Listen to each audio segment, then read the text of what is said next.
Yeah, no. I won't ask how you're feeling. It's all good. I know, bitch. I'm gonna go kick this dude in his neck. I can't walk right now, but in 6 weeks, I'm gonna kick some dude right in his fucking neck and win this fight. I was talking to David yesterday. It was the first time I'd met him, and he said that you guys were in a band right out of high school together. Yeah. David and I have been playing music. It's weird that the band I'm playing with now is this weird like amalgamation of 3 other different bands I've been like. I played with David in a band together, and then I also worked on a music project with Ryan together, and then we never, for whatever reason, ever played in the same band, but it made a lot of sense. It just took us a while to figure it out. And then our bassist, actually, who wasn't able to be there yesterday, he's from San Jose, our bassist, Dennis, actually played with Ryan. So Ryan and Dennis played together, me and David played together, me and Ryan played together in like 3 different bands, right? So then we all just kind of came together on this project, and it's been the most fun I've had making music ever. Like, yeah, I'm super thankful for it. It's just a good time. When did the band come together? Just like officially, where you're like, we're gonna do this. Man, we started sort of jamming probably early this year, maybe like midway through the year, maybe beginning of summer actually. I guess I really don't know. I just gave you 4 different times. Sometime earlier this year we started playing together, and then, man, even the last like 2 or 3 months we really decided like, all right, we should really take this serious. Like we started playing end of summer, we started playing house shows, and then we got this show at Holy Diver booked, and you know got a recording session booked and started recording our EP, and it just sort of started snowballing where it was like, man, this is really fun. We all have a good chemistry. We're all on the same page, and we should really like make this a priority. Because I've been making hip hop for a long time, and those guys David's in like 3 other bands, and Ryan and Dennis have been playing together for so long. You know, it's like this sort of started as a project for fun on Sundays, and sort of has now transitioned. And like as far as focus goes in music, this is my main focus. Obviously, fighting is my passion. Fighting is what I love. I wake up every day excited to fight. But any extra time I have outside of fighting is now being dumped into music. Is now being dumped into is band, you know? I love playing with these guys. When you say you did hip hop before, what was that like? Like what did that look like? Were you just doing lyrics? Were you Yeah. I just rapped. Like I would buy beats from different producers, and it was very much just about me. Like hip hop was just, I find a beat I like, I rap to it, I upload it to my Spotify or my iTunes. Like I have a bunch of stuff just as me rapping, but it's like all just me. It's like I'm doing this and I'm doing this and I'm doing this and I'm doing this. But the band, it's like this energy where you're creating music together. You're like, it's a synergy, you know? Like we all bring something to the table, and it's so much more fun to play music with your friends than it is to just, in my opinion, it's so much more fun to play music with your friends live than it is to just do your own thing, you know? Yeah, I mean, when you think of fighting in the music, what was your first love? What happened first, you first introduced to? Man, that's hard to call, dude. Like, I fell in love with hip hop at a really young age, but I can't remember a time in my life where I didn't love fighting. Like, some kind of like combat sport. Like, I loved wrestling. I loved pro wrestling as a kid. I loved wrestling in middle school. In high school, I loved MMA. The first time I saw the UFC, I knew right away, that's what I'm gonna do for the rest of my life. Like the first time I saw the UFC on TV, I was like, that's it. Like, that's what I want to do for the rest of my life. I don't know, I think they go hand in hand. Like, there's a few things, like these last, like, cool things that the world hasn't got its claws into yet. You know what I mean? And like, there's these few last cultures that like are still cool. They're still real. They're still real. Like, and you know, that's like music, like hip hop especially, and punk especially. Like there's obviously a lot of like commercial music, soulless music, but like the hip hop culture and punk culture, and there's certain cultures in music. And fighting is the same way, tattooing, skateboarding. There's these cultures that I really love that are still genuine and organic and real, and I think that's something special. And I think they all go hand in hand. Like I've loved each of them since I was a kid. So from that standpoint, if I was to say Andre Fili is a different dude, you don't take that really like as a insult her in any way. To say I'm different? Yeah. No, not at all. No, I just like what I like, you know? Like, I just like the shit I like. Oh, I can't say that, sorry. I just like what I like. I don't know. I've just always been that way. Like, I try not to, I don't try to actively go against the grain or I don't try to it's just always been that way. I've just always liked stuff that's sort of maybe on the fringe or not the, I don't know, not the popular, I don't know, I love punk music, I love hip hop, I love certain styles of art, I love fist fighting, I love tattooing, there's things that I love that they're probably not for very many people. They're not for everybody, and they're probably not for almost anybody, but I really love them, and there's these core groups of people who also really love them, and so to connect with them and share that culture with them is important to me. I don't remember if it was Uriah or if it was Ryan Yamamoto, who I remember was training here as well at one point. He says, Andre's a different dude. Yeah. Done with term of endearment. Yeah, different dude for sure. I'm like the black, as far as alpha male goes, I'm like the black sheep of the family, for sure. I'm like the black sheep of a prestigious dynasty, you know, yeah. That's my brand, Outcasts and Underdogs, you know, I have my clothing brand, that's what it is, you know, that's the whole crew, Outcasts and Underdogs, I'm just trying to carve a little slice out for myself, you know? That's awesome. Before you get over to more of the fighting, how would you explain what it is that band is? How would you, I was in there, I got a little taste of it yesterday. I was trying to explain to some people, I said, it's metal, there's a lot of hip hop, there's a lot of rock. I mean, yeah. They're covering, Tom Morello stuff. Yeah. How would you describe what this band is? Yeah, it's a weird blend, man. I like hip hop and hardcore. I like hardcore and I like hip hop. So my vocals are they're punk and they're hip hop. And David is really into math rock, so he has real cool tech drums, you know, these weird breakbeat drums. Ryan and Dennis are super into metal. So we all bring this different flavor. If I had to describe it as easy as possible, it'd be like Rage Against the Machine if they were just here to party and not as political, you know what I mean? We're just here to have a good time. Yeah. There's a little political stuff in there, I'm sure, but we're just here to have a good time. Rage Against the Machine if they were trying to house party every week. Like that. I'm going to ask this question as if I don't know. I do know, but just for our piece, what is the band called and how'd you get the name? The band is called Born Breach. I just like the name. I just like the idea, being born feet first, just going the opposite way, just from the start, just doing it the wrong way, you know, the opposite way that it's supposed to be done. Yeah, it's just I just liked the name and it felt like it fit, and we just didn't really put much thought into it. I just liked the name. And I threw it out there, and it just kind of stuck. We never really talked about it. I was I don't remember. I just came up, and it never went away. You know, it's like any other good name. It just feels right the first time you say it, and you don't question it too much. Saturday at Holy Diver, I think you mentioned it. You've done a couple shows already, but what does this one represent for you guys? So we've done a couple house shows, and this weekend we're playing at Holy Diver, which is a really, really dope venue in Sacramento. Especially for a band like us to headline it, means a lot. We've played a couple house shows, but this is our first real venue, and we're gonna kill it, dude.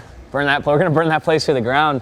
I met one of the dudes in Curb Job who's opening up for us, and the first thing he said to me was "Oh, you're in Born Breach." I'm like, "Yeah, what's up?" And he said, "Oh, yeah, I'm in Curb Job." Dude, it's gonna be a fucking bloodbath on Saturday.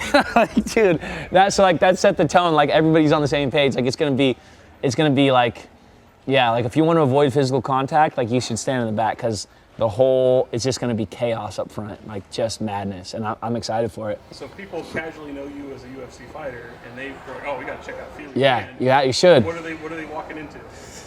A war zone, dude.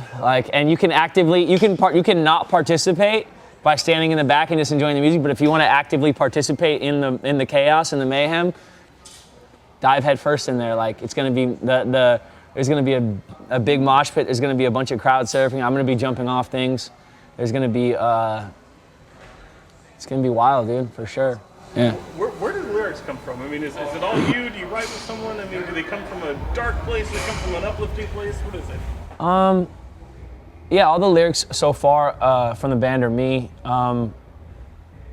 Yeah, they just, I don't know, they just what I feel, you know? Like, a lot of them are dark, but also, like, somewhat humorous, you know? Like, they're a little dark and, like, nihilistic, but, like, they also don't take themselves that serious. Like, that's, most of the stuff I write, I feel like, is that way, where it's, like, kind of dark, kind of nihilistic, but also, like, tongue-in-cheek, self-aware, like, doesn't take itself too serious. So it's, like, a weird balance, you know? Like, it's a weird balance, but I think we're doing all right, you know? Like, the lyrics are just, they're just me, like, they're just an expression of myself, you know? So hopefully people enjoy it. Did you want to come out? You're okay if you, yeah, you're okay if you want to. Yeah, you're not. I know I'm putting you on the spot. Nah. But because you are an MC, you're doing your own lyrics, do you have bars that you can just go with? Do you freestyle? I'm not really a freestyle guy. Like, even when I was just doing hip hop, I don't really freestyle. Like, I really, actually, my writing process is very slow. Like, I like to sit and really, you know, usually when I hear something, when I hear a beat or when I hear an instrumental from my band, like, I'll get, you know, 4, 6, 8 bars, like, and it'll give me a general idea of the direction I want to go with. But then I really like to sit and listen and get a feel for the beat and really make sure that each bar is exactly what I want to say. And my writing process is really slow, especially around fighting. I'm training 2 or 3 times a day to sit and write music. You know, it usually takes a while. Like, it's usually in between things. I don't get a lot of time to just sit and write music. So it's usually on a drive somewhere or a random burst of inspiration here or there. But I've never been a guy that freestyles, you know? Like, I respect it. Like, it's dope. I have friends who are, my little brother Wiley, he's amazing at freestyling. Like, I'm jealous. I wish I could do it, but it's not my thing really. I'm not a big freestyle guy. I never have been. I wish that I was, but it takes me a long time to write, you know? Things I write are usually real personal. Like, they really mean a lot to me. And so I sit and overanalyze what I want to say, you know? And sometimes I overanalyze to the point where I get in my own way, but it takes a long time for me to write. And yeah, my process is real slow. It's like the opposite of freestyling. Right. It's very much not off the top. It's very, like, I have every single word I say, like, I've thought about 100 times. Yeah. Are there any comparisons you can draw from fighting to being in a band and being the front guy of a band? Not really, man. They're very different. They're very different. Fighting and music are very different for me. The only comparison I would make is just finding that flow and just really and sort of turning your brain off and just trusting your instincts, you know, trusting the muscle memory, trusting your gut, trusting the energy of the thing you're doing, and doing it just for the sake of doing it. Like, you shouldn't be thinking, when you're in a fist fight, there's no time to think about what the right choice is. Like, you have to trust your instincts, you have to trust yourself. You have to be in that, like, alpha brainwave state where you're just in the flow state. You're just in that it's like half zen, half chaos, and you have to just walk that line of order and chaos, like, and do what you're doing for the sake of doing it, not think. You can't get in your own way. And so when you're playing music and you're doing it the right way, it's very much the same feeling as when you're fighting and you're not thinking, you're just going. But other than that, there's not a lot of comparisons, man. Like, I just have fun fighting. Like, I have fun fighting, but I have fun playing music because at the end of the day, no matter how bad you suck, like, no one's gonna kick you in the head. Like, no one's gonna knock you out in front of thousands of millions of people. Like, it's not as performance driven, you know? It's not like, it's the same thing with anything else. Like, you know, like, I'm a terrible skateboarder, but I love skating because it's like, I suck at it, but it's fun to suck at. Like, there's no, like, at fighting, the only way that fighting is fun is when you win. You know, and so when I'm fighting, the only thing I'm thinking about is winning. Like, I have to fucking win this fight, that's it. That's the only thing that matters. My whole life in fighting is consumed by winning. Whereas, like, with music, it's like, there's no real finish line. It's just kind of, we're just having fun. It's just something to do. It's a way of expression that isn't performance based, you know? So I enjoy it. It's kind of a nice, like, it complements fighting in a way because it's very different. It's a nice thing to sort of do after you're done with the performance driven, like, you have to win, and you go jam with the band on a Sunday, and you're like, doesn't matter. Like, Right. we're just having fun. It's funny because like even the casual 9-to-5 person that'll come into this gym, they can, burn aggression, use this as an outlet, use fitness as an outlet. And UFC and MMA fighters said the same thing. I'm letting a lot of aggression go in these fights. Yeah. You can also do that in music. I mean, For there's sure. something to say. I mean, is that kind of a parallel? Yeah, for sure. I'm just like, I don't ever run out of aggression. Like, it's not like I get done with here, like obviously it helps for sure. Fighting has helped. It helped me as a younger dude, like, really stay out of my own way and not get in as much trouble. But like, like I wake up angry, go to sleep angry. Like I can do 3 practices a day and still go jam, like still have energy for some music, like, so it definitely complements it well. Like it's another form, it's another outlet, it's another form of expression. It's another way to like get the aggression out, but there's plenty to spare. You know what I mean? Like I'm not running out anytime soon. So yeah, it's nice to have another outlet for sure. Biggest musical influence? Or maybe there's a sample of them? Yeah, obviously Rage Against the Machine is a huge influence. A lot of 90s like gangster rap dudes like Dr. Dre and Ice Cube, Tupac, all the Death Row stuff, all the West Coast gangster shit like from the 90s growing up listening to that. Man, I like a lot of hardcore bands, like a lot of bands like Have Hard or I really like Expire. I really like a lot of bands. The Ghost Inside, like more melodic hardcore band. I really like them. There's so many I'm forgetting to name. Death Grips from Sacramento. I love Death Grips, the way they blend stuff together. There's so many different styles of music, and like my musical talent is nowhere near any of the people I just named, but it's fun to try. It's fun to take inspiration from different stuff. So for you and your fight career right now, does it feel like you're just in that groove right now where you rattled off some wins here, you had that great performance in Sacramento as a kid who basically grew up here.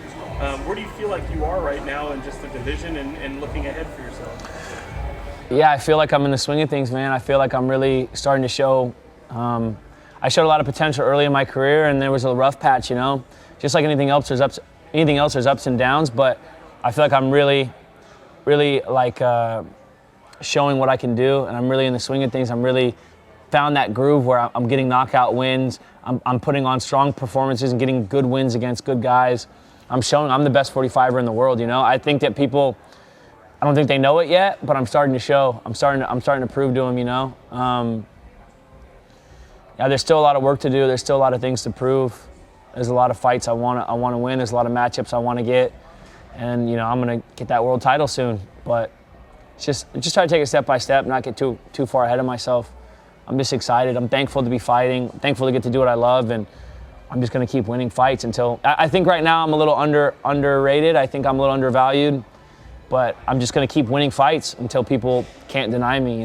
I used to be concerned with rankings or this or that or these other little arbitrary bullshit things, but now it's just about winning fights, making money, and everything else will follow. Yeah, and when you look at this next fight and the opponent in front of you, just what do you see there, and what do you see going down next month? It's going to be a beautiful thing, dude. It's going to be wild. It's going to be a great win. He's exciting. He comes forward. He comes to fight. But I do the same thing. I'm aggressive. I come forward. I come to fight. But I think I have a lot more tools than he does. I'm a lot smarter in the cage than he is. I'm a lot sharper than he is. He's athletic. He's tough, but everyone's athletic, everyone's tough. Like, I'm athletic, I'm tough, But everyone at this level is going to be. But I have more tools. I have more weapons. I'm more dangerous from everywhere. So I'm real confident. And I'm an underdog in the fight, which I love. Like, I love seeing people comment on Instagram or people go on websites or whatever. Like, I love seeing people count me out. Like, I genuinely like it. I love that feeling. I love walking into a fight where everyone thinks that this guy's going to have an easy fight. And I love the feeling of knocking dudes out and everyone just hush mode. I love proving people wrong. I thrive on that. I thrive on being an underdog and being counted out. And I really I enjoy it. Like, I enjoy walking into a fight and that guy's the favorite, and knowing that like all my friends who put a bunch of money on me are gonna get cashed out because I'm a huge underdog. Like, I love that feeling. Like, I love having my back against the wall. Like, it's just the way I grew up. My whole life up until basically now has been being counted out. So I'm comfortable, you know. I'm fired up. Final couple for you. When you think of that opponent, I mean, you mentioned, you know, you see yourself in the world title. Is that something you feel could happen as early as 2020? 100%, yeah, 100%. I knocked this dude out. I think maybe one or two more. I really think I knocked this dude out. One more strong performance against a top contender, and I think I'm in the runnings for that title. Like, I'm on a real run right now. Other than a very, very, very, very, very questionable decision, I think I'm on a 5-fight run. Like, you know, I've beaten everybody they put in front of me. They've all been tough guys. I knocked this dude out, maybe one more, and then I think it's time for me to get that title shot and win that belt. And then when you think about, I mean, here in Sacramento, that fight, kind of reflecting back on that, I mean, the head kick, thizzle dance, I mean, that almost could become like your trademark going forward. Right. Yeah, man. That's the best night of my life, man. I just want to repeat that. I just want that feeling for the rest of my life. I look back, I watch that, and it gets me inspired. Like, being able to fight in Sacramento was huge. Getting that win in Sacramento was huge. Being able to, like, you know, you jump in the crowd and you get to hug. Like, I hugged the first people I saw were the Ranger Road dudes, the wounded vets. Give them a hug, you know, dancing the cake. Like, the whole thing was just, it was perfect, man. And I'm still riding that high. I just want to get that. I want more of that. I'm chasing that win all the time, chasing that feeling. So, yeah, it felt so good, and I want more of it. More wins, more dances, more celebrations, more. I want to give that feeling to the people who support me. You know, there's something about fighting where, when you win, all the people who supported you through the camp also win. All the people that have been supporting you your whole life win with you. You know, it's like you're carrying the whole team on your back. So, I want that feeling for me. I want that feeling for the people around me, and I'm gonna get it again soon. And then finally, just, did you get more feedback when you interact with people? Did people bring up the head kick or the dance more? I think an equal mix of both. Really? Yeah, probably equal mix of both. The head kick was something that I think that, like, people who support me all over the world obviously were stoked on. But the dance is a very specific. I mean, like, I walk out to Mac Dre every fight. You know, like, if you're from Northern California, if you grew up on Mac Dre, it's just like one of those things where you're just a little extra. It's a sprinkle on top, you know, like, just to be out here and represent for Sacramento, represent for Northern California, represent for us, you know.